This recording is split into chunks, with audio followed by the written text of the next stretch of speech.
আসসালামু আলাইকুম প্রিয় শিক্ষার্থীবৃন্দ, নবম শ্রেণীর ইতিহাস এবং সামাজিক বিজ্ঞানের ক্লাসে তোমাদের আবারও স্বাগতম।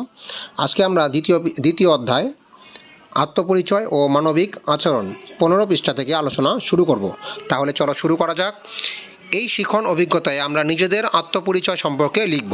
এরপর জোড়ায় বসে পরস্পরের আত্মপরিচয়ের মিল ও অমিল বের করে তালিকা করব। ভৌগোলিক, সামাজিক, সাংস্কৃতিক ও রাজনৈতিক প্রেক্ষাপট বিবেচনায় নিজ আত্মপরিচয় খুঁজব। বিভিন্ন উৎস থেকে তথ্য নিয়ে ভৌগোলিক, সামাজিক, সাংস্কৃতিক ও রাজনৈতিক প্রেক্ষাপট কীভাবে মানুষের আচরণিক রীতি তৈরি করে তা নির্ণয় করব। বিভিন্ন প্রেক্ষাপটে মানুষের আচরণিক রীতিরে ভিন্নতা শনাক্ত করব। নিজ এলাকার মানুষের ভৌগোলিক, সামাজিক, সাংস্কৃতিক ও রাজনৈতিক প্রেক্ষাপট বিবেচনা করে আচরণিক রীতি বৈজ্ঞানিকভাবে অনুসন্ধান করব। অনুসন্ধান থেকে প্রাপ্ত ফলাফল ও সিদ্ধান্ত প্যানেল আলোচনায় উপস্থাপন করব।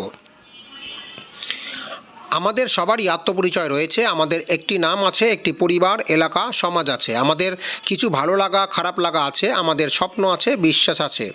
আমরা খেয়াল করলে দেখব অনেকের সঙ্গে আমাদের অনেক কিছু মিলে গেলেও কিছু বিষয় থাকবেই যা আমাকে ভিন্ন করে তুলছে। এমনকি এই একই পরিবারের, একই মায়ের সন্তান হয়েও ভাই বোনের মধ্যেও ভিন্নতা রয়েছে। আবার একই পরিবারের মানুষের একই ভাষা, পোশাক, রীতিনীতি, উৎসব উদযাপন একরকম হয়। এভাবে ভিন্নতা ও সাদৃশ্যের মেল বন্ধনে আমরা হয়ে উঠি অনন্য। চলো তাহলে আমরা এখন আমাদের আত্মপরিচয় খুঁজি। এখানে অনুশীলনী কাজ 1 দিয়েছে। আমরা নিজেদের আত্মপরিচয় লিখি। নিজেদের আত্মপরিচয় লেখার সময় নিচের বিষয়গুলো উল্লেখ করব। আমরা এখন নিজের আত্মপরিচয় লিখব। এখানে কিছু স্টেপ দেওয়া আছে। এই পদক্ষেপ বা স্টেপগুলি ফলো করে ধাপে ধাপে আমাদের নিজের আত্মপরিচয় লিখব। তাহলে চলো শুরু করা যাক। প্রথমে আমার নাম মোহাম্মদ সাদ মিয়া। আমার বয়স 14 বছর। আমার লিঙ্গ ছেলে। আমার পূর্বপুরুষ মিয়া বংশ। আমার পরিবার 4 জন, বাবা, মা, ছোট ভাই। আমার আবাসস্থল ঢাকা। আমার দেশ বাংলাদেশ।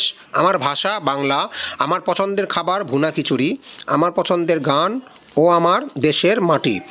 আমার পছন্দের খেলা ক্রিকেট। আমার যা করতে ভালো লাগে সেটা হচ্ছে ভ্রমণ। তো এই হলো আমার আত্মপরিচয় নিয়ে লেখা। তাহলে আজকে এই পর্যন্তই। পরবর্তী ভিডিওতে আমরা 16 পৃষ্ঠা থেকে আলোচনা শুরু করব, জোড়াই গাছ থেকে। পরবর্তী ভিডিও দেখার আমন্ত্রণ রইল। সেই পর্যন্ত ভালো থাকো, সুস্থ থাকো। ধন্যবাদ।